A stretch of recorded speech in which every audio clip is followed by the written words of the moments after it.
Hi, folks. This is Dr. Leo Gordon conducting ongoing interviews for the Cedars Sinai Medical Center Historical Conservancy. We're anxious to get physicians of all specialties who have been on the staff for many years, and it's our pleasure this morning to have with us Dr. Dudley Danoff from the Department of Urology. Dr. Danoff, thanks a lot for coming down for this interview. Let's start at the beginning. How did you get to the Cedars Sinai Medical Center? Well, I came by way of the East Coast and finished Columbia Presbyterian, Princeton, Yale Medical School, had every opportunity, and I said, the weather, the people, the frenetic pace of the East Coast, there must be something better, and I heard about this place, California. I'd never been here. It was before television, of course, and I came out here once to see a Rose Bowl. It was fogged in, but I said, this is the place. And newly married, came here, no money, no fame, some skills, it's been a great 50-year ride. 50.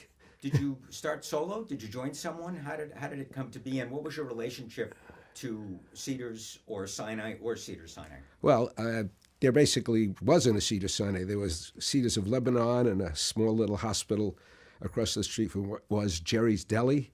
So I joined the clinical faculty at UCLA, and I joined an older urologist who had an extremely established practice. He had all the low-hanging fruit and no skills. I had no fruit and all the skills. So from day one, it was a huge, huge success. I saw the potential. I took this huge space. I thought 4 urologists would service all of Cedars. Now I believe there are more than 50 on the staff and counting. So I had some guts, and I did it, and all my dreams came true. I have a huge group, all super guys. And the interesting thing is we are totally independent of Cedars. So we're on the grounds. We use the facilities. Our patients are grateful. But we have no fiduciary relationship with Cedars, and it's been just great. Kind of a little bit of a love-hate, but it's been great. How many years have you been on the staff? Since 1971.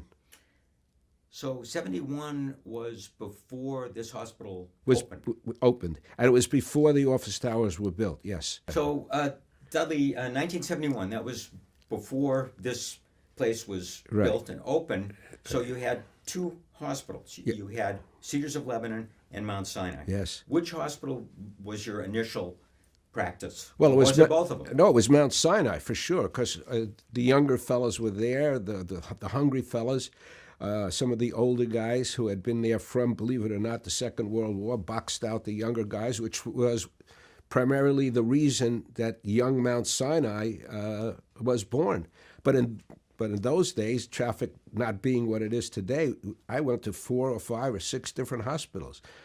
Brotman, Temple, West Side. But, after about a year or 2, I said, no more, Cedars only.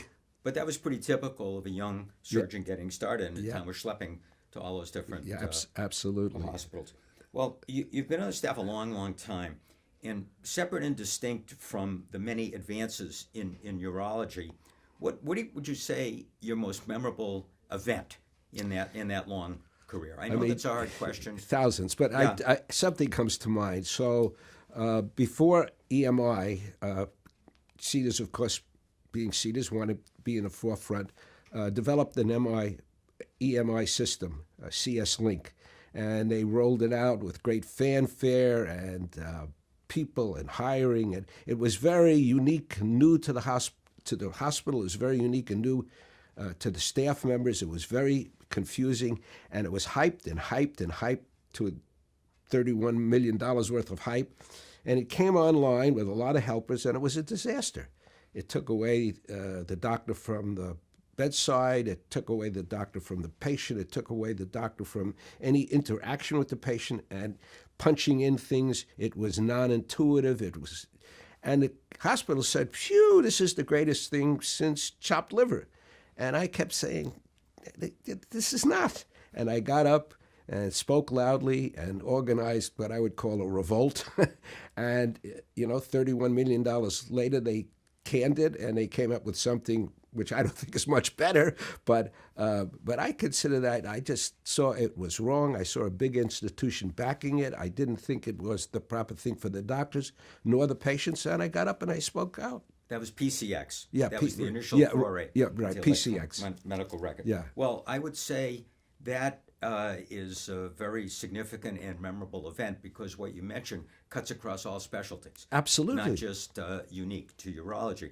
However, in urology, just looking at the arc of your career, from a solo practitioner looking through a telescope that only he can see, to laparoscopy, to refined optics, to robotics, to the PCA measurements, to the rapidly aging population.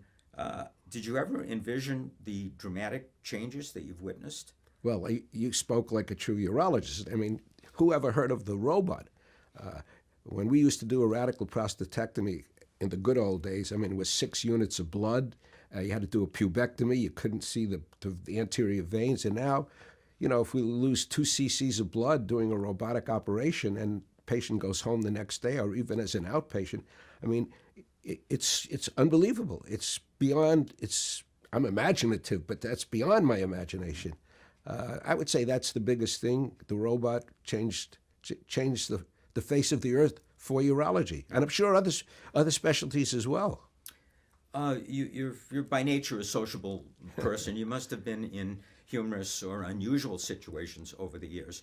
Within the bounds of propriety, can you relate what you think is the funniest thing that's happened to you over this almost 50-year career? So I knew that question was coming, so I try to prepare for it. We've rehearsed. So but I want to preface it by saying I'm a urologist. So what I'm about to tell you, some people may think borderline propriety, but it certainly is urologic, and you can edit it if you like. So the most common operation we did before laparoscopy robots was the TURP, called a TURP.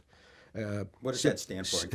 Transurethral prostatectomy, basically Roto-Rooter 101.